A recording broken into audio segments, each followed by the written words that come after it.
Bonjour, je m'appelle Anastasia et je suis professeure de français. Ça fait déjà 5 ans que j'enseigne le français aux Russes. Je prends les élèves de tous les niveaux et j'enseigne aux adultes et aux enfants à partir de l'âge de 12 ans. J'aimerais bien vous parler un peu de mes méthodes de travail. Le principe est que mes méthodes sont classiques. Qu'est-ce que je veux dire en employant le mot classique? Le classique pour moi c'est avant tout universitaire. J'utilise les méthodes que j'ai apprises moi-même en étant étudiante à l'université de Moscou Lomonosov et que maintenant je donne à mes élèves. Alors, comment va-t-on faire nos leçons? Tout d'abord, on va commencer par la prononciation. Et cela, comme me montre l'expérience, ne dépend pas toujours du niveau de l'étudiant. J'avais des élèves, même avec le niveau C1, qui ne savaient pas bien écrire parce qu'ils ne maîtrisaient pas la prononciation. On va travailler chaque son pendant plusieurs heures pour qu'à la fin vous puissiez lire n'importe quel mot et l'écrire.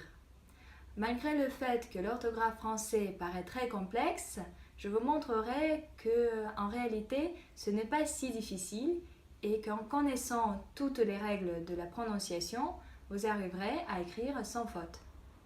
Deuxième chose, c'est la grammaire. La structure de la grammaire française est en effet très logique et simple. C'est quand on commence à construire la maison et toutes les pierres sont bien mises, l'édifice paraît stable et beau. Parfois, je reçois les demandes des élèves qui veulent prendre des cours juste pour commencer à parler.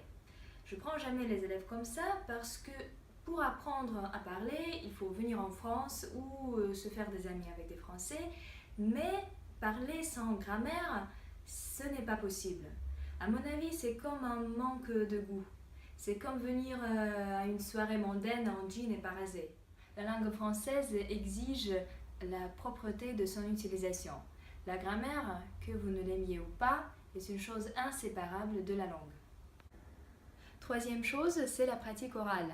Soyez prêts à apprendre une liste de nouveaux mots et d'expressions pour chaque leçon, à apprendre les morceaux de texte par cœur et à me les raconter, à réciter les poésies, à construire les dialogues et surtout à lire beaucoup de littérature originale, même au niveau débutant. On va beaucoup parler de tout et de rien, mais en français. Les manuels que je vous propose donnent un très bon vocabulaire, mais ce vocabulaire parfois n'est pas suffisant. Et comme je vis à Paris avec les Français chaque jour, je vais enrichir votre vocabulaire avec les mots modernes, même parfois argot. Il faut que vous vous sentiez bien dans n'importe quelle situation. En ce qui concerne les textes que l'on étudie, j'ai déjà évoqué que mon programme est basé sur la lecture classique.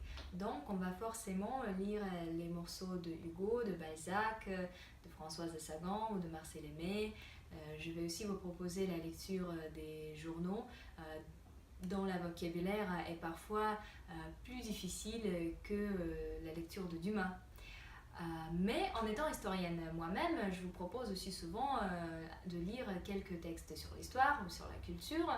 Et comme j'ai des élèves qui font de la mode, de la psychologie, de tout, je suis bien d'accord de travailler aussi sur les textes que vous proposez vous-même. Pour apprendre le français, il n'y a qu'un seul moyen.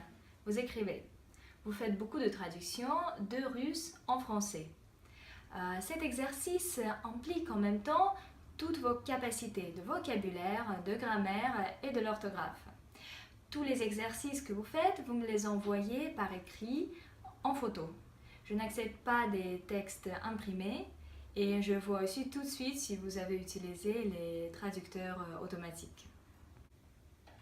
Apprendre n'importe quelle langue étrangère, c'est un gros travail, je dirais même un défi à soi-même.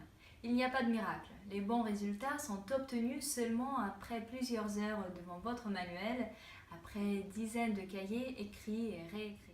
Donc si vous voulez apprendre la langue française telle que l'on parle dans les rues de Paris, dans les vignobles de Champagne et sur la plage de la Côte d'Azur, bienvenue à mes leçons.